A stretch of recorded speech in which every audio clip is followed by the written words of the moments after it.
As we disembark from this panel, we'll be able to share with you some of the challenges that this city is faced with. We work with the World Bank. Currently, as I speak to you, one of our fundamental challenge have to do with waste management. Currently, the World Bank, along with the European Union, we now have a grant that we're working with $17.5 million. But the fundamental challenge have to do with the government is challenged. The government should be able to, there's a counterpart sharing. What the government must be able to provide $1.5 million quarterly to ensure that that arrangement is fulfilled. But taking into consideration what the country is faced with as a very new government, we have the government yet to fulfill its responsibility. We are falling short with that. We are able to obtain $750,000 to be able to accomplish that. But that's the point that I want to share with you on, and I'll beg your indulgence. When I was privileged to listen to the former Prime Minister of His Excellency Tony Blair, he mentioned something, and I hope that this we all here can be able to take a cue from that. He mentioned about the influx of the Chinese into the African economy and their desire to get involved. And one of the practical things he may mention, for some of you who were here that followed the conversation, he was categorical. He said, take for example, if you are making a request for an intervention and you have a person that is ready with a shovel, you want a rule, you have a person that is ready with a shovel to jumpstart that project, it's obvious that that person with the shovel will automatically click your attention. Unlike what is happening in the Western world, in Europe and America, where people have been engulfed with, we are not saying that bureaucracy is not appropriate, but sometimes bureaucracy has the tendency to undermine productivity. And I think that's what's happening, and the Chinese are fast reaching. And on this thing we want to see, unless the city demand and the challenges of African cities have become the driver of our economy. Take for example, Monrovia is 1.5 million person. We currently now face, like I said to you, waste management is on our top priority. Not only waste management, we also have job creation. We have access. I just visited a community before I left. Now the ambulances, the challenge, we have the community because a densely populated community. When people cannot find solution in their respective villages and rural area, the next place they think that they can be able to solve that issue is to migrate to the city. So on the basis of that, the city become overburdened. The city become overburdened in terms of finding solution, and that you have an unprecedented conjunction where people move to the city. When the city is congested, you have criminality. People begin to come in. And I think for us in Africa, our challenges, the driver of our economy is squarely rested on the city. And that's why we think now, we people from Europe, the America, European Union, it might begin to shift their dimension and our understanding towards how we can invest into city so city can begin to solve some of those fundamental challenges that the city is engaged in with. Like Bureau have 2 rainy seasons. Monrovia is we have blessed with the heavy rainfall on our climate. As we move this season, the rainy season, you're going to have our drainages going to be very clogged, and the cities will be faced with these things. Imagine a country or a city that was faced with Ebola, and today when you cannot afford to ensure that you address the sanitary condition of our people, there's a likelihood again for another outbreak of those things. So as a mayor, what I'm trying to do is cut across the globe. Like we moved today, when I disembark from here, I will be leaving, going to Boston, going to the MIT, the Global Economic Forum. There will be another panel there. We'll be prepared again to present the case because we believe the best we can do, we live in a global world. And I was fortunate to be in London, and I shared about migration. And my own idea about migration is that we if we believe that, yes, indeed, we live in a global war, we must be sensitive to the plight of each other. Because if the issue in Monrovia is not addressed, there's a likelihood that those people who live in Monrovia or live in Africa, they ought to go seek opportunity. So sometimes migration is about seeking opportunity. Those young Africans, they may not necessarily be criminals. They may not necessarily want to. But when you are in a place, when survival becomes a threat to you as a living human being, what do? You ought to derive a formula, you ought to derive a methodology to see how you can advance your living condition.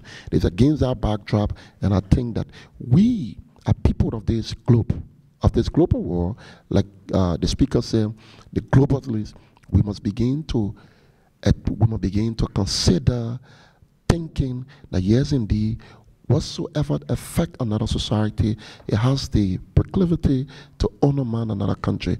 We are saying to you, Africa remains a lot of potential, a lot of young people, a lot so much, and the way we can do that is to begin to enhance our engagement with people. On this note, I want to say thank you very much for this brief introduction about some of the challenges we face. Thank you so much. Great. Thank you so much, Mayor. Samik, let me turn to you. You published a phenomenal report called African Cities Opening Doors to the World. If you haven't read it, I highly recommend it. I think I should get some sort of, there must be some sort of payback I can get because I pitch it every time I talk. But in this report, you talk about the key urbanization trends, and you make some projections across the continent and some of the policy recommendations that stakeholders can pursue. So it would be useful if you could walk us through some of your key findings and maybe contextualize what His Lordship said about Monrovia versus other cities in the region. Thank you, Judd. And I'm really delighted to be here this afternoon. And I'm really honored to be sitting beside the mayor of Monrovia for two reasons.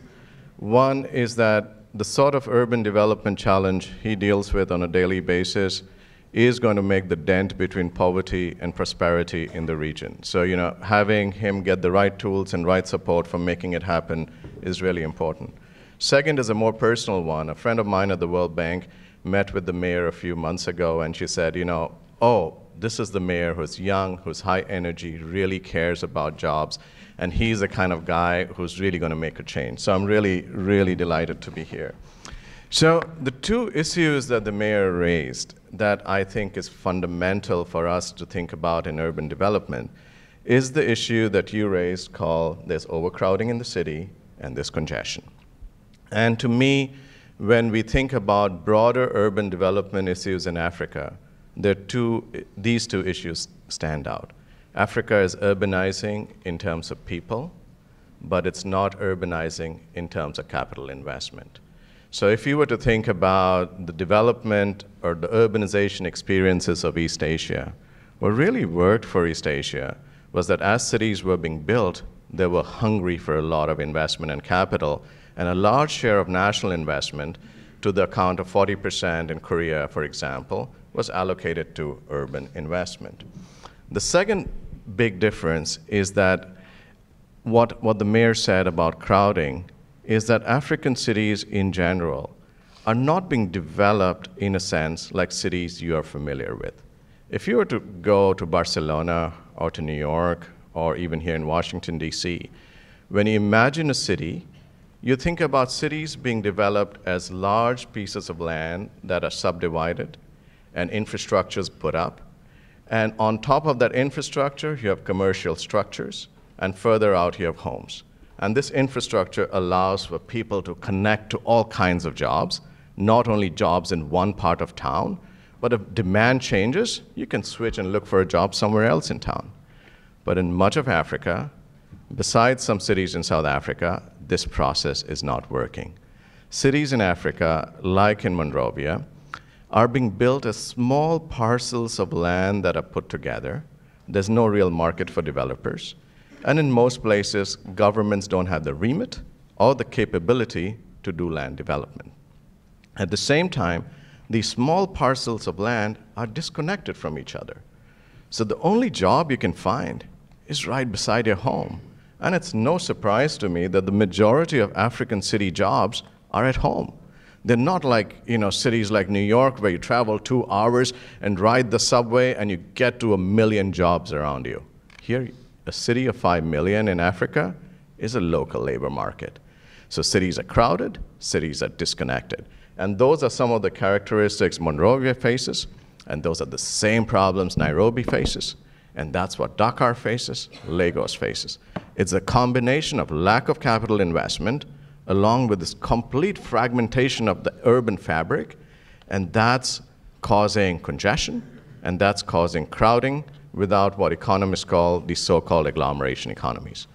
Now you're thinking, okay, so what's the big deal? So if I were in the mayor's town and you walk around Monrovia and you go to this place called West Point or Claratown, there are about 100,000 people who live without water, without sanitation. Life is pretty tough.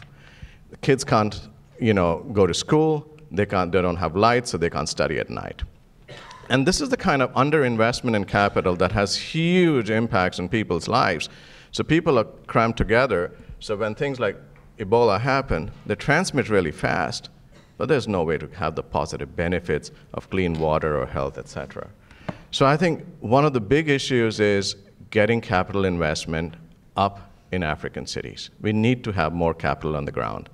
But if you were thinking it's just a matter of capital, I think, yeah, that's easy. But the big problem that I see are the institutions that govern land markets and the institutions about land use planning. The fact that once you put down an urban structure, you can't change it in 20 years. You can't change it in 40 years. It's going to live with you for 150 years. So this is one mistake that's going to live with you, your kids, and their kids.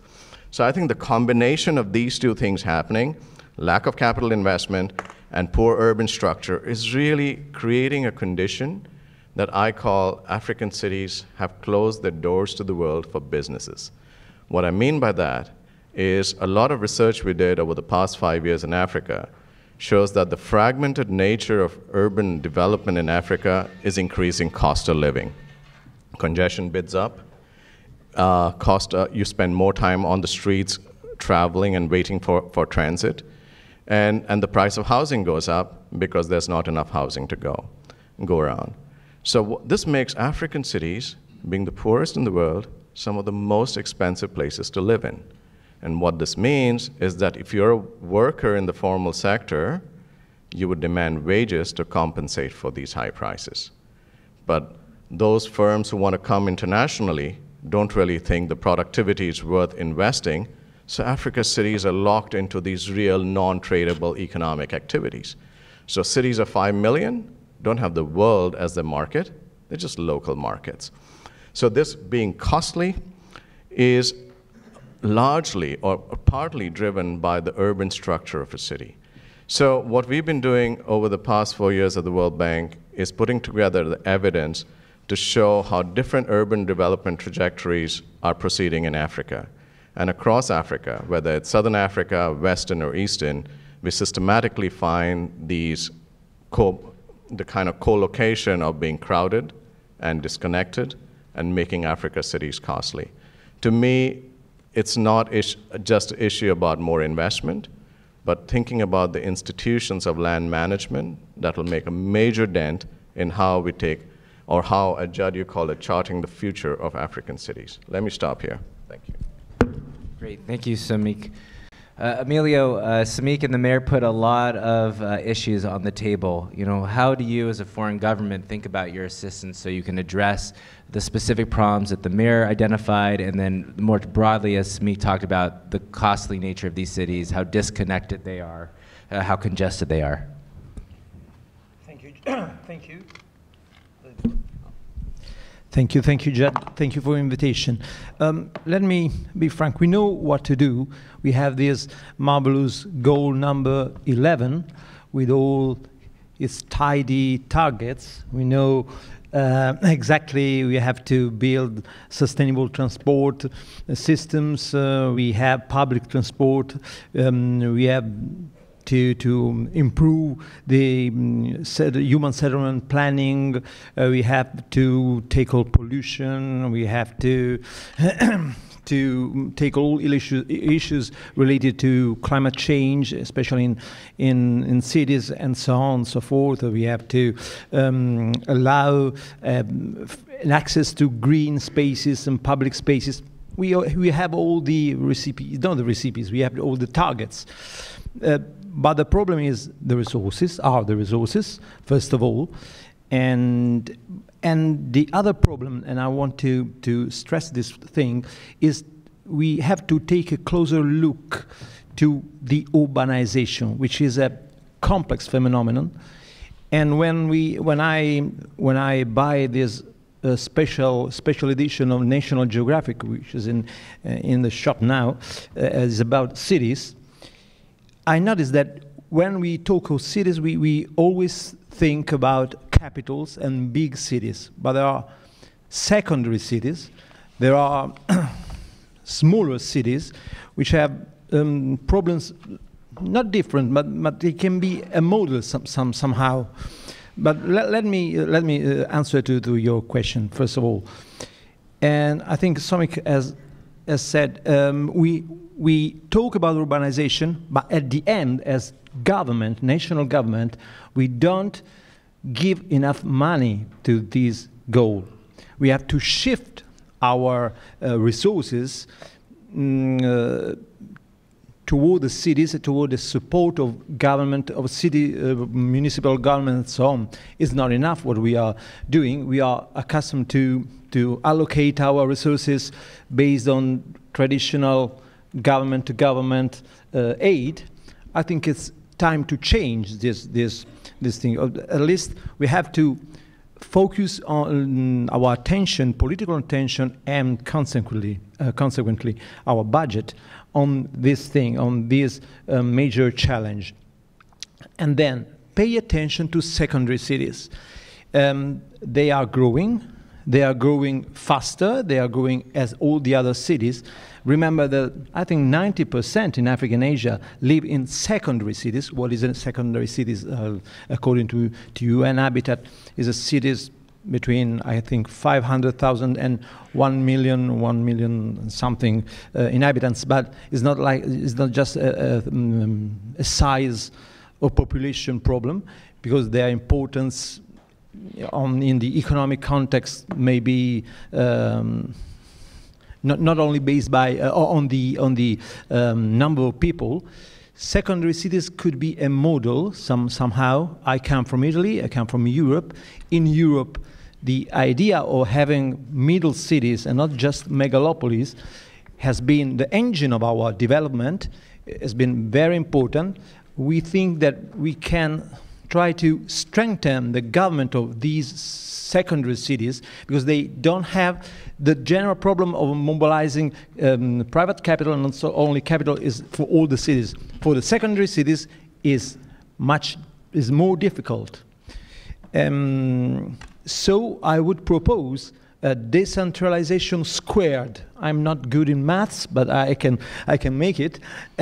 First of all, as I was saying, fostering this idea, I don't know, after square, I don't know, al cubo is 3 times, because first of all, we have to switch resources from government to government to cities. Second, we have to foster decentralizations inside the country, also African country. I know that this could be a political problem, somehow, somewhere, because decentralization somehow sometimes can destabilize, but the study has told us that the more these cities are autonomous, the more dynamic they are, the more competitive they are at national level and international level. So this is the second decentralization. Then, and I'll stop here, we have to promote the peer-to-peer, city-to-city partnership. We know there are so many cities network on different issues and different topics, and they work, and it's good. We have in Italy a long tradition of what we call territorial partnership, territorial cooperation, and we have to foster this exchange of experiences of officials and so on and so forth between cities and partners from the north to the African cities. Thanks, Emilio. One of the benefits of hosting this panel is that I get to invite people and institutions that I really think the world of, and one of them is the 100 Resilient Cities that I had the pleasure of starting to interact with a couple of years ago. And Donna, your 100 Resilient Cities is doing a lot of the things that Samik and Emilio are talking about, both in terms of trying to address the institutional constraints, thinking about peer-to-peer relationships, focusing in some cases on secondary cities. Can you walk us through what is unique about 100 Resilient Cities, and what do you see as the role of an NGO and a foundation in partnering with city municipal leadership? Thanks, Judd. It's a pleasure to be here. So I represent an organization called 100 Resilient Cities, which is an initiative of the Rockefeller Foundation. We've been around for about 6 years now. We are a network of 100 cities around the world, 10 of them in Africa. And we have had the great benefit of sort of building one of the most robust peer-to-peer city networks around the world. And so what is it that we do with cities? And then I'll talk to you a little bit more about what I think we as funders, donors, philanthropists need to do better. So the 100 Resilient Cities program essentially works with cities who have applied to be part of our program or part of our network to develop urban resilience strategies. I don't know how many of you are familiar with urban resilience, but when we talk about urban resilience, it is the capacity of individuals, communities, institutions, businesses, and city governments to survive and withstand chronic stresses and acute shocks, but not just to withstand them, but to basically adapt and be able to grow and thrive.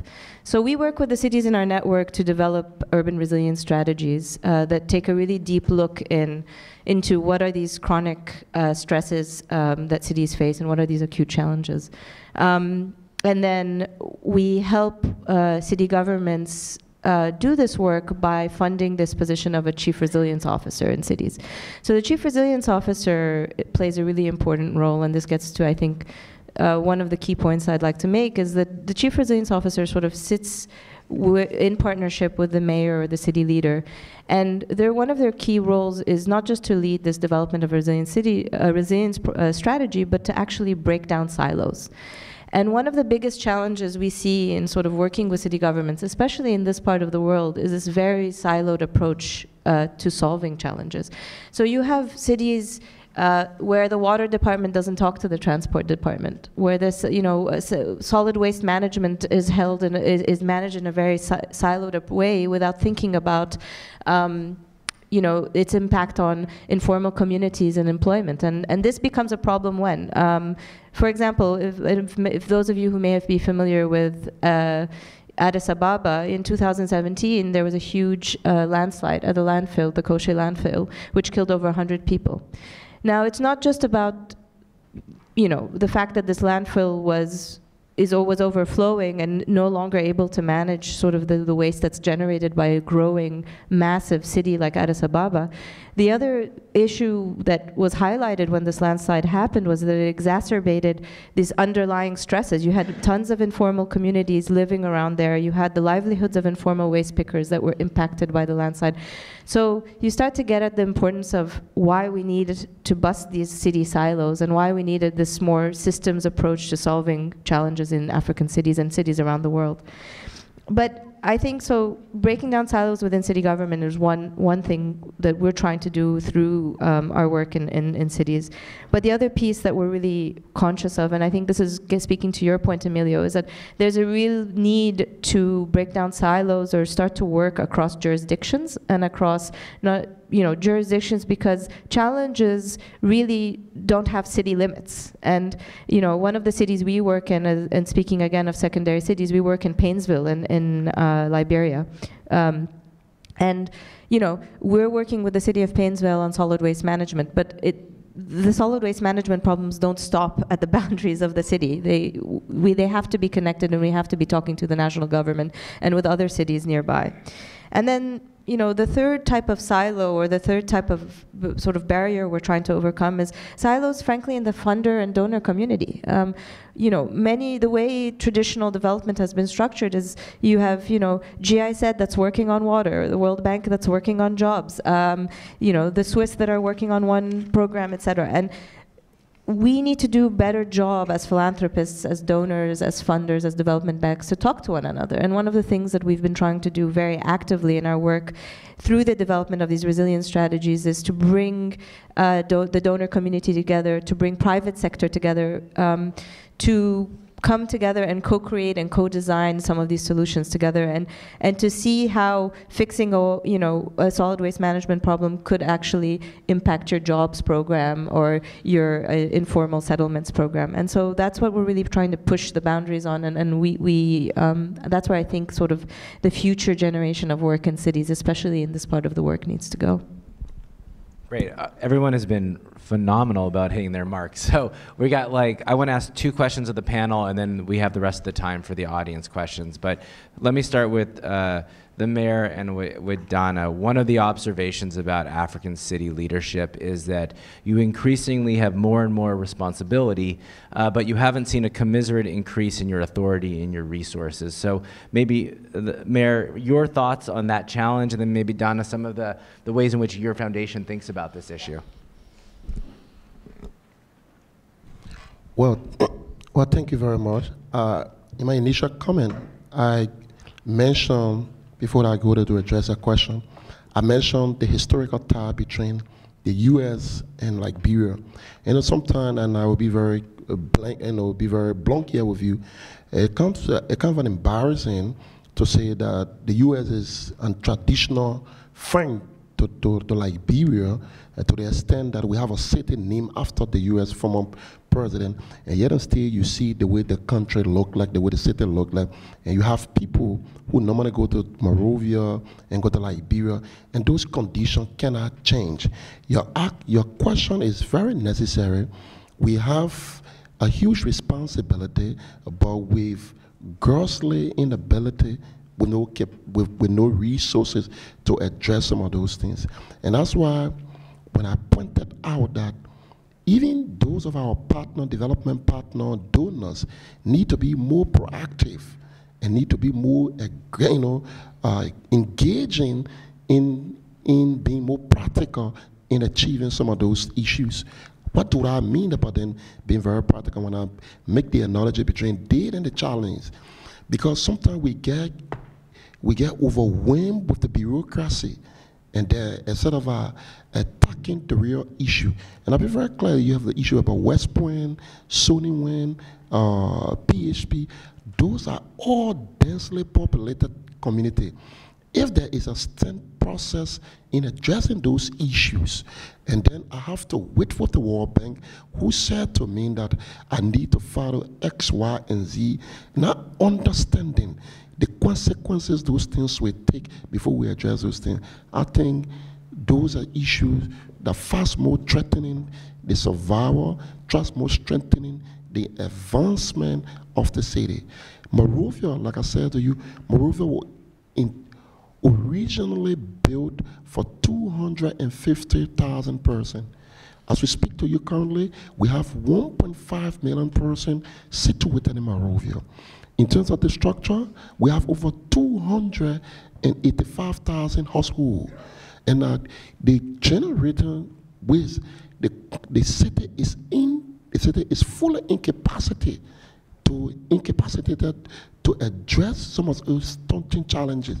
So what we do is that we flag some of those challenges out, saying that when we come to this referral, calling on our friends and donor and partner, not just coming to this program. And after we leave this, we must be able to network. And the issue about networking, Sister and I want to say, is a very salient point you make. The way we can solve some of these issues is that we're beginning to know that sister and sisterly relationship, how can we network? That some of those issues, take for example in Monrovia, I just last day was in the place in the whole community, I have 35 homes where gutter with fire because the central government has a lot of competing priority. The mayor has the first group of people, like on the front line, to engage the people. So you must be able to cater, you must have that immediate reach out. There was something as a community one of the residents trying to, electricity is a fundamental challenge. Could not we stay at this modern time, our people are still being subjected to using candle. While in that process, one of the homes got brighter because the slum is congested in Nukuta. 35 homes got burned down. I have to go back to the community, see how we can rally and call of our people and see. So I think the approach to prevention and being more proactive is far most appropriate. There's a fundamental challenge about that, but we're working towards it, and I will hope that while we sit as a mayor, some of those issues can be flagged out in our donor partner, in our government, central government. Another issue I want to raise again, relationship with central government sometimes become very challenging, more especially when you have political differences, because most often there is a competing difference between the central government and then with the mayor. Most often the mayor, sometimes people believe that the mayor gets very popular with the people because he's the closest person with the community, so that the central leadership, once he's not comfortable with that mayor, he's become very lackadaisical in addressing some of those challenges of the people. Let me say thank you very much. Thank you, and I'm really glad that you brought up that relationship between state and city. In Monrovia is the case you and the president are of the same party, but in many cities in sub-Saharan Africa that isn't the case, which makes these challenges of responsibility versus authority even more difficult. Dana?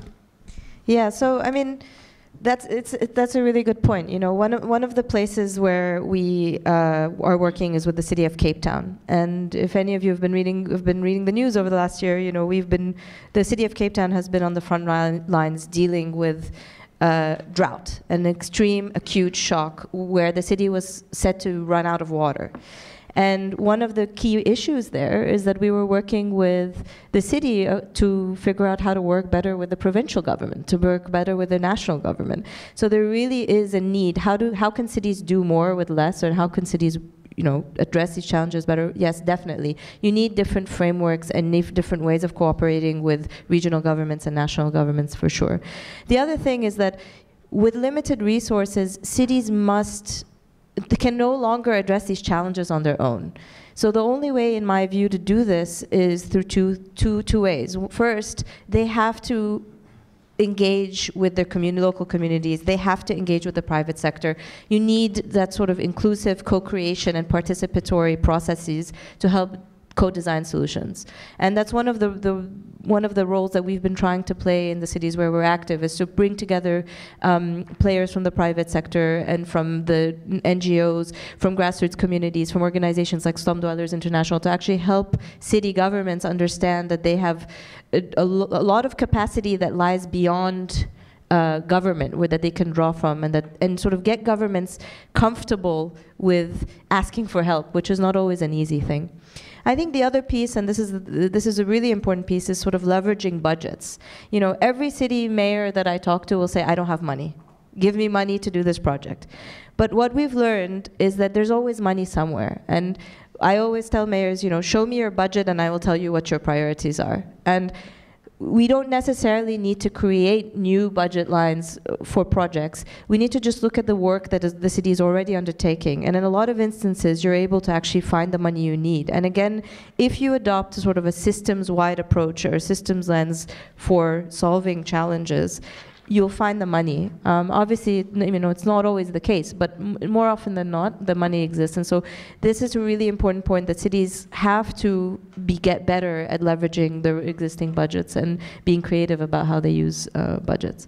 That said, I mean, I do want to say one thing, you know, sort of to reflect back on what Samik was saying, is that, yes, the issue of land remains a huge problem in Africa and African cities, and land tenure remains a main problem, and sort of city government's ability to raise revenue is a huge challenge and impediment to this. But and then I think that's sort of the work that we all need to continue to work and with governments to help solve. Thank you, Dana. I started off this panel saying that it's my view that we are overweighted towards the rural areas and that we need to pivot.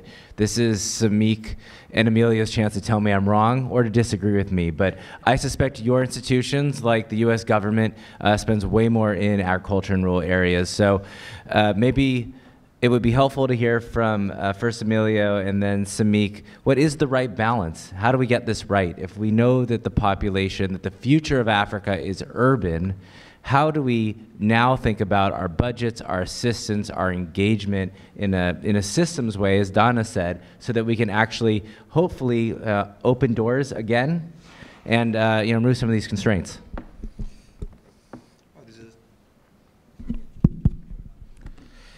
This is challenging for me because for us, you know, that food security and rural development is one of our main focus.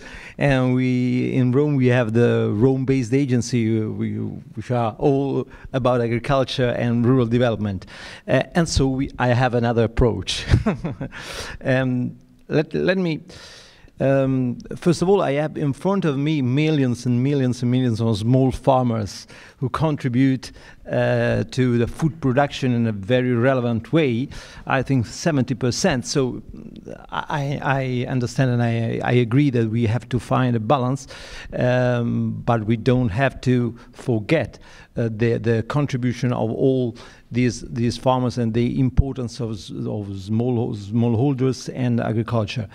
Let me introduce this idea of smart land. I think we have to change our mindset with this opposition. I am provocative, obviously, between city and rural development, the rural areas, surroundings.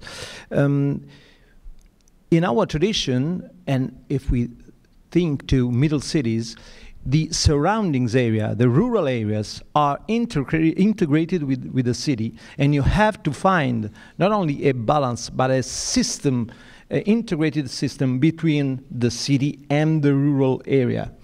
This is our history, this is our tradition. I think it's possible if you have city planned in certain manner, and if you have a city not so big, not so impossible to manage somehow. So if you have middle cities, secondary cities, you have strong connection, or it's easier to have strong connection between the market, which is in the city, and the productive district, which is in the rural area surroundings. You have to build transport systems. You have to build food system, which integrate the two dimension, the urban dimension, the rural dimension. I think this could be a model. It's difficult, but it's possible. In Europe, we have this experience of LEADER. LEADER is nothing political. It is just an acronym. It's a fund that we used to empower the land and the countryside with infrastructure, digital infrastructure, hard infrastructure, and I think this could be an attempt to do something similar in Africa. Why I'm talking about smart land? Because we talk about smart city. Smart land is an evolution, because you have to if you want to reduce the pressure on big cities and urbanizations and so on, you have to spread, I mean, the opportunities on the territories, and you have to build poles, you have to build centers smaller and integrated with the interland, so that you can, and to do so, you have to invest money. You have to invest money, you have to create those opportunities and those, links to the modern world that young people are looking in big cities and in capitals. So if we start to think to smart land, and if we are capable to catalyze investments, private investments, because this is also a business, I think you can solve somehow this opposition or this balance. We can find a balance between rural development, rural areas, and urbanization. is something that reminds me the Middle Age. We are quite expert of Middle Age because this city-state, this growing importance of cities, and also this importance of this kind of lands and territories is something that bring us back to the Middle Age somehow. It's not a problem because we have technology, because we have human rights, because we have a different situation. But it's very interesting to think historically how we are getting back somehow in that kind of model. Thank you. And Samik, it sounds like Emilio's talking a little bit about resolving the disconnected part of the World Bank thesis, but what are your thoughts on this issue? So, Judd, I think the way you pose the question of a trade-off between the rural sector and the urban sector is a real problem. Because I think much of development policy debate in Africa is pitching rural economies versus urban economies. And we can't say it's farms or firms in cities. It has to be both. And I know that's sort of a cop-out of an answer that you were sort of hoping me to say, since you love cities, you need more investments in cities. But much of our analytic work across Africa shows, and we have done a lot of this across the region, showing that the more you invest in the rural sector, the less you have push migration to cities. When folks come to cities, they should be looking for jobs. They should not be looking for healthcare. They should not be looking for schools for their kids. They should not be looking for clean water for their families. But much of mobility in Africa from rural to urban areas is because of basic services that they are starved of in rural areas. So I think we need to be more aggressive in making sure basic services are provided everywhere, and that would make urbanization much better. But that does not mean we don't do anything in the short run to invest more in cities. And the answer here is focus more on domestic revenue mobilization. And I'm going to give you 4 broad ideas that we can talk about, right? First is, as the mayor says, we need to have more local government revenue streams. But much of tax administration across Africa, especially in the cities, is pretty weak, and there are land tenure issues that need to be resolved. Now, if we get land tenure issues to be resolved, then I think the best thing we can think about is land-based financing of infrastructure. Because the value of infrastructure investments that you put in land that's capitalized into housing prices and property prices is a windfall because of what the government does. And that's a public resource that's non-distortionary and can be taxed. So 1, think about increasing the sources of local government revenue. Second is we need to think about playing with the central government and trying to use foreign aid as a way of experimenting new ways of transfer relationships between the national government and local governments. At this time, most local governments are starved, not because they don't know how much money they'll get, it's just they don't know when the money will show up. And if we can use, and the World Bank has been doing a lot of program for results, using different ways of using foreign aid as a way to experiment with better relationships in these transfer systems, I think that'll be a way to think about. Third, an issue that Mayor talked about, is to crowd in private finance.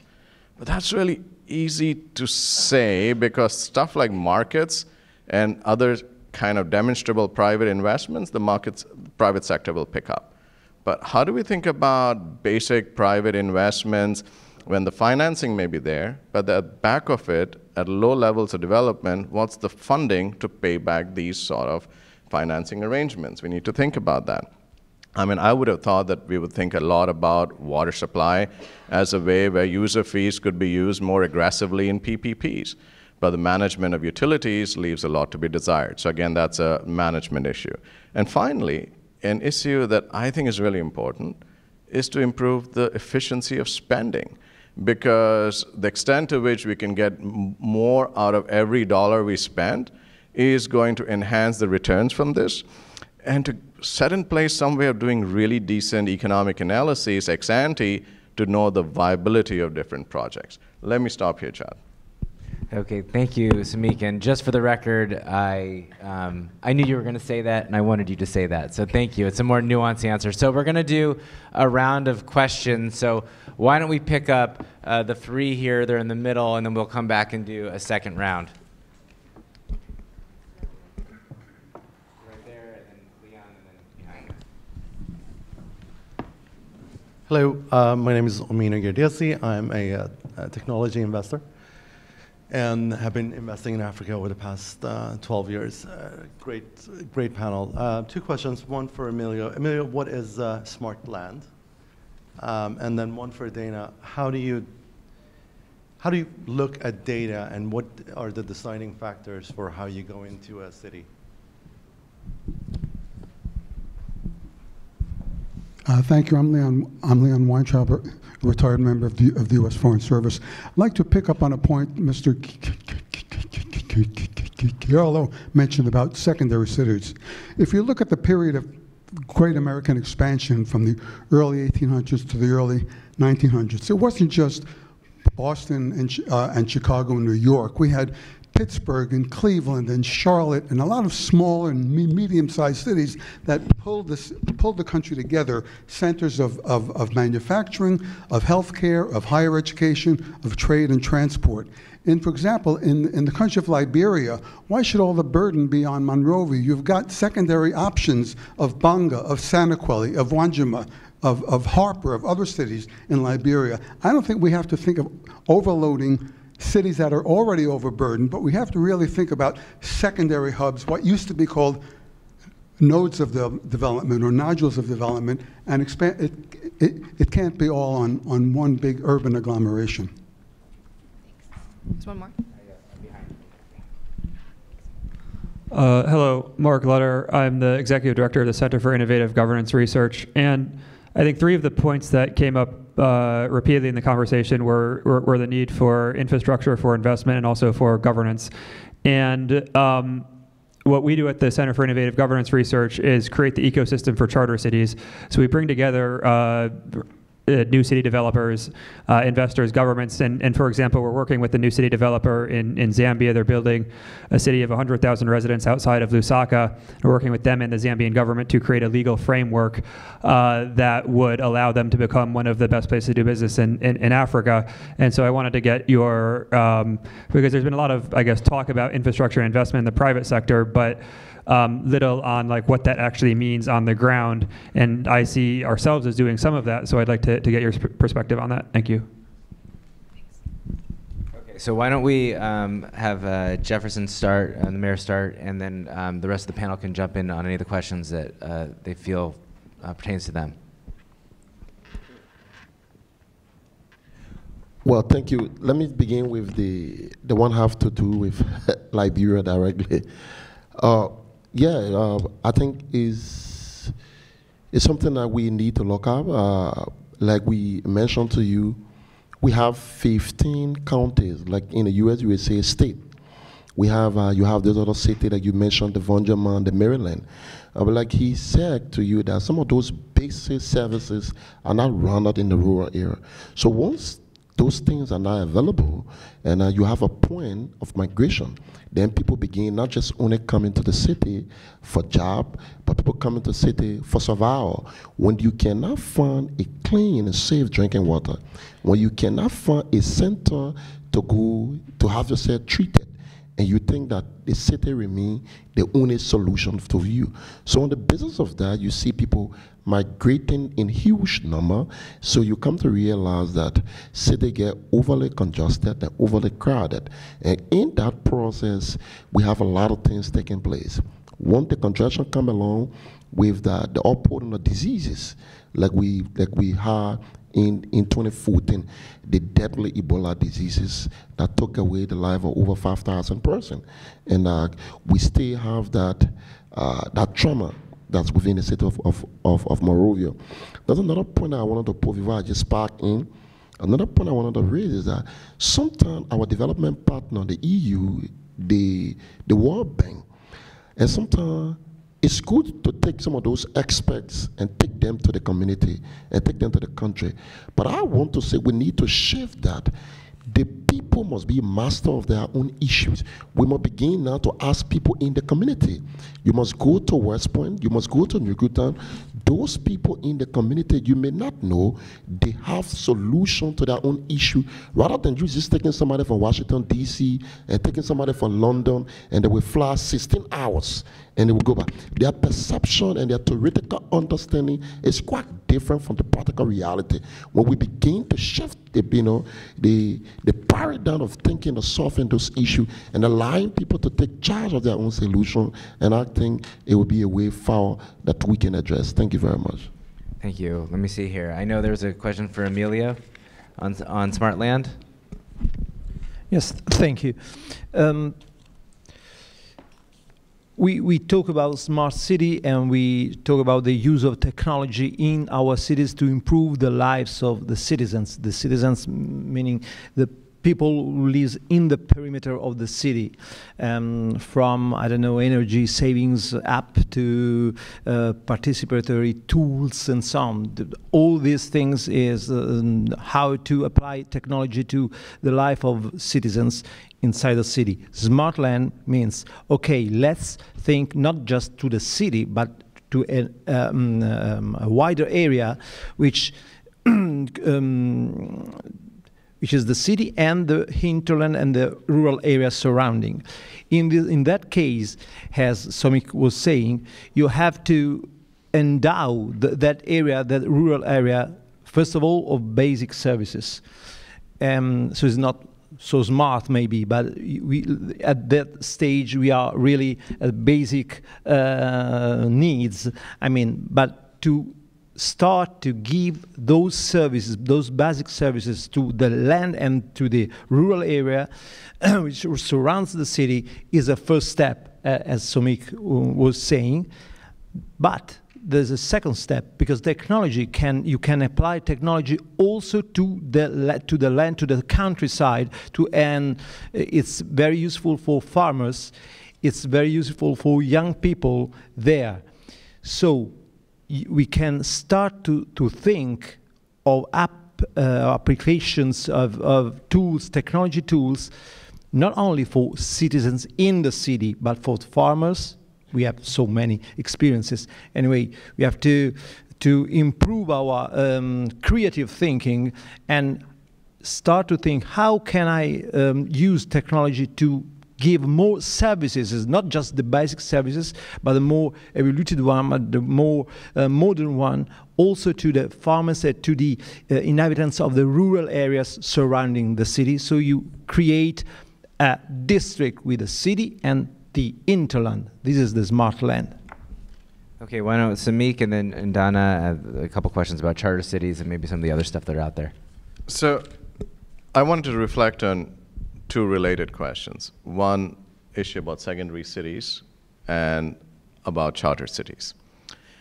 And in many policy conversations about urban development, I've seen urban planners becoming economic forecasters.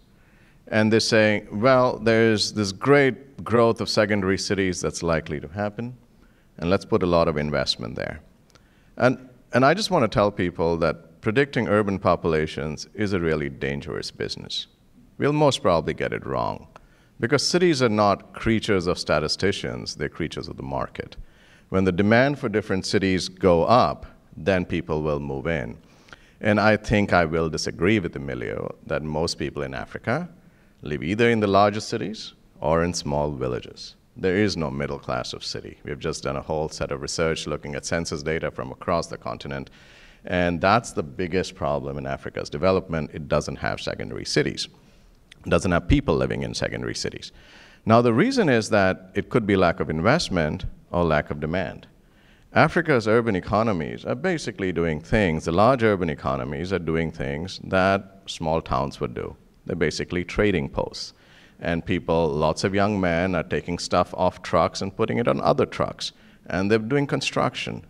And that's the sort of economy that's attracting most young people in Africa. So I find it really problematic in this sense to make a real urge that let's build secondary cities, because we may end up the Egypt route by building a lot of cities and nobody comes, and losing a lot of scarce investment. And while I completely feel with you that the problems of Monrovia are problematic, but the replacement of Monrovia is another Monrovia. It's not a small town, because the economic vocation of the city is going to be what a big city does. And that if it gets its act together, it's going to be a big dynamic service economy being an interlocutor with the global economy. So I think we need to be a little cautious about that. Second is the issue about charter cities. And I think given in Africa in particular, where land development at scale has not been the remit of municipal and local governments, and they don't have capabilities, it's often really a good idea to think about the private sector doing the role of city building. I would completely believe that if I didn't believe in equity. And I feel, are we just going to build gated communities for rich people in Africa so that the 1% who are anyway making 95% of the wealth make more? I don't know, right? And then from a more pragmatic way, I need to question, I've been doing this work in South Africa, where there are a lot of these industrial zones, you can call it charter cities, that are built just outside the city limit. But what are they doing is they're providing the local infrastructure, but the city has to provide the means to connect to this new charter city or new development. And nowhere are they paying the cost of bulk infrastructure. And these cities themselves are going into a huge fiscal crisis. And this is South Africa, which is one of the most prosperous nations in the continent. So I'll be a little cautious thinking about equity, thinking about the fiscal consequences, and a bigger issue of sovereignty. Would you as a local government want to give up political say and authority because someone can put land together? I don't know, but those are issues we need to think about.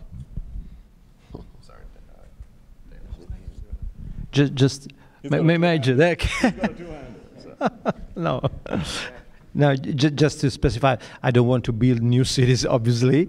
I just want to focus our attention also to on these secondary cities. I don't know if there are so few. I know that we have more than 2,400 secondary cities, middle cities. So it's not a factor of building new cities, obviously, but just to give the same attention that we give to big capitals, because they are a force, and they are weaker than the capitals. Just to say that. Okay, so I think what we're going to do is Donna's going to take a pass on this round, right? And we're going to do a speed round. So there's a couple people here that had questions. Like legitimately we need questions, and then Donna's gonna have the first swing at the bat. So I know there was a question up here and a question here, and then one more there, and then we'll be good. Hi, I'm Angela Pashayan. I'm a PhD student at Howard University, and I also have a nonprofit called YOD International. So my questions are the first one for Dana. Tell me about any work that you're doing in Salvador de Bahia, in the favelas. And then for Somik and the mayor, this is sort of hypothetical, but if you had unlimited budgets, considering the slum communities as well in Liberia, what would you use? What would be your top 3 issues that you would address? Just 3. Okay, and then we had a question, I think, right here, yes? Thank you so much for the amazing remarks. My name is Taroub Faramand. I'm the president of Why Her. We're a women-owned small business working international development. My question is related to gender issues and the increasing number of human trafficking in urban areas, and the increasing vulnerability among men and women, but mostly women, and also about land tenure and land ownership. I'd like to hear your thoughts about that and how this can be addressed to improve economic development and prosperity. Thank you. We're going to run all the way over to John. Long way around. There we go. It's a sprint, not a marathon. Thanks, Jed. Great panel. John Simon with Total Impact Capital. There were 2 words I didn't hear through all of this, so maybe I missed them, and those were urban planning. And the question is, how effective would a small investment in the technical urban planning capacity in the poorest countries be in addressing many of the problems that were raised? It's a fantastic round of questions, so we're going to give you speed answers. Donna. Great, and I'd like to respond to all three. So on the question of Salvador Bahia, I'd love to talk to you afterwards. But one of the things I haven't had a chance to talk about is one of the things that we have realized through this process and really in engaging deeply with cities is that that we have to engage with informal communities, informal settlements, and we have to be thinking about, so as cities grow, they need to be thinking about their informal transport systems, their informal waste systems, affordable informal communities. And one of the things that we've been very actively urging and probing our city governments that we work with to do is engage with these informal sectors as they plan. And one of the things that we've done, for example, and this is sort of to the data question, one of the biggest problems in Africa and African cities is the lack of data. So for one of the things that we've been working on is working with Slum Dwellers International, for example. They have a platform called Know Your City, where slum dwellers help to collect data on informal communities. And we're now working with local governments to help incorporate that data in their future planning. On the question on urban planning, what investment could do, one thing I would put forward is that there is a real need to invest in the academic institutions on the continent, urban planning institutions on the continent. And one of the biggest problems we face and the challenges is a lack of capacity in city government, is a lack of capacity in urban planning departments across cities. So if you could make an investment in sort of the university systems and training for urban planners, you would make a really big difference, I think, in local governments. Thanks. Thank you. Samik, I know there's a couple questions directed towards you. Okay, I'm going to be really quick. Urban planning, I think that's a fundamental issue, and in the report that we did on Africa cities, getting capabilities, but also remit of urban planning to improve is really one of the key issues. But I worry about the sort of planning we do. We can give planners a lot of capacity to teach them to enforce laws that are historically coming down from the UK in 1948, right? And those are totally rubbish laws. And I think there is a need for better reforms and getting the regulations of urban planning fixed and getting planners to be more compatible with the new wave of flexible zoning and density regulations that we would want to think about. That's one. Your question was really good. If I had a lot of money, what would I do? If I were, and the mayor will give you a better answer, I would just put all the money in education. And if we don't have human capital, we can talk about whatever we want. The fact that kids in African cities and African rural areas don't have 3 years of formal education is just absolutely unacceptable. And the fact we should put money, a lot more money in education. And on the gender issue, I think the thing that really I'm passionate about is getting land titles to have titling both for men and for women on the same title. And the World Bank is doing a lot of interesting work where we have pictures on titles, and these are now made more secure to blockchain technology. And I think getting land titling as secure property rights is really fundamental. Amelia, do you have any to add on this panel? No, just one thing on the private sector. I totally agree with Mr. Tony Blair. For crowding in the private sector, you have to have regulations, permanent regulations. You have to be sure that that law is enforced and is not changed so easily. So this is very important. Our urban planning is fundamental, but in this case, I agree with Samik. All right, let me give the final word to the mayor. Well, thank you so much. I think I agree with him, but because of what I face with, let me share with you on this.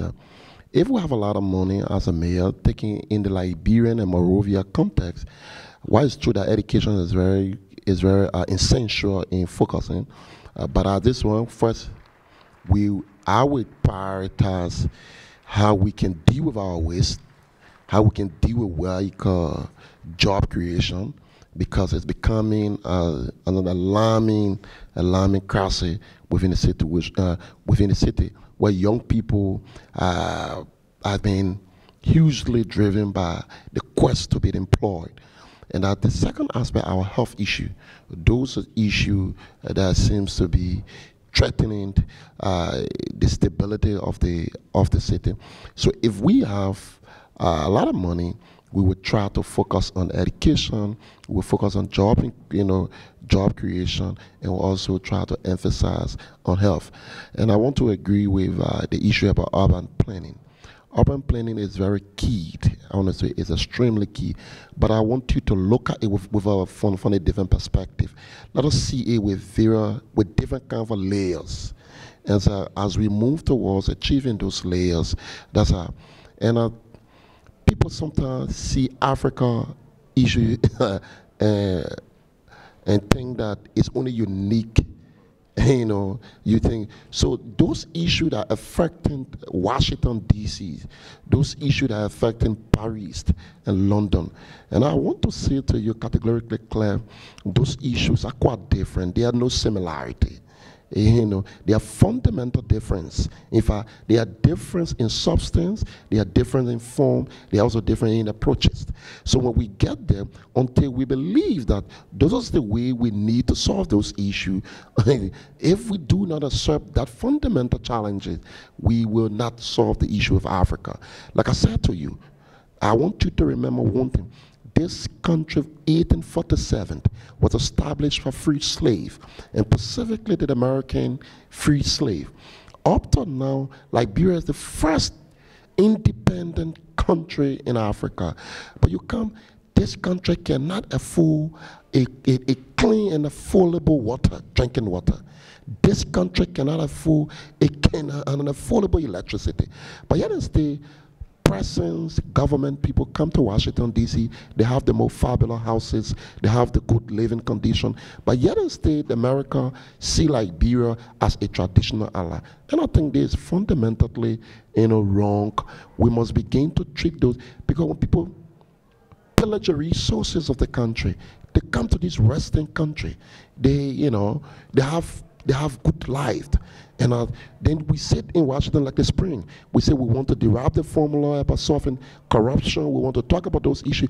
But right in your city, those African countries where the resources have been plundered from, they are transported to Paris, they are transported to London, they are transported to Washington, and you go, you see these things happening, and you see nothing is done, and you think you can solve the African problem. There's years and years, 1847, 100 and plus years, this country haven't changed yet. And we hope now moving forward, leaders in the world will begin to treat Africa in a different way, in a more practical way, so that we can be, and that's why I seriously appreciate the fact that Tony Blair said something about the private sector. I just launched a program trying to rally domestic funding. We launched a program called the We Are for Clean City, where we call smart city, smart action for smart city.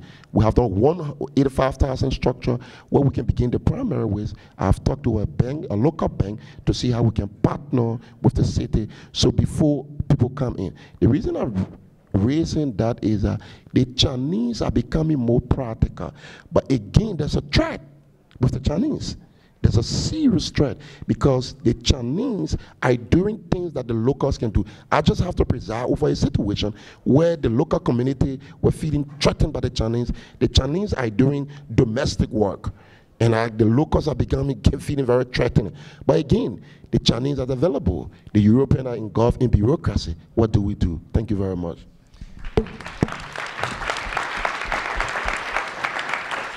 So this is what I love about CSIS. We had debate, we had some impassioned pleas, we had some more informed thinking over this conversation. So let me first thank our distinguished panelists, including the mayor, for coming today.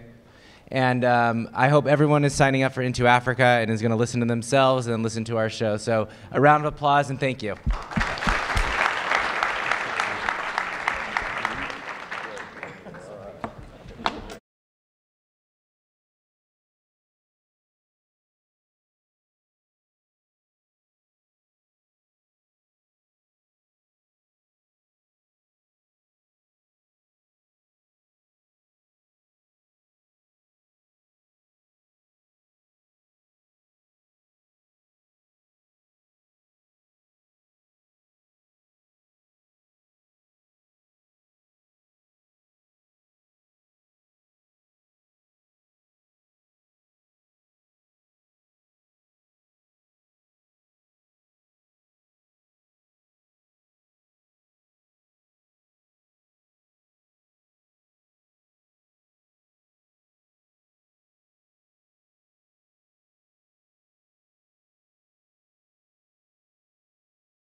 you.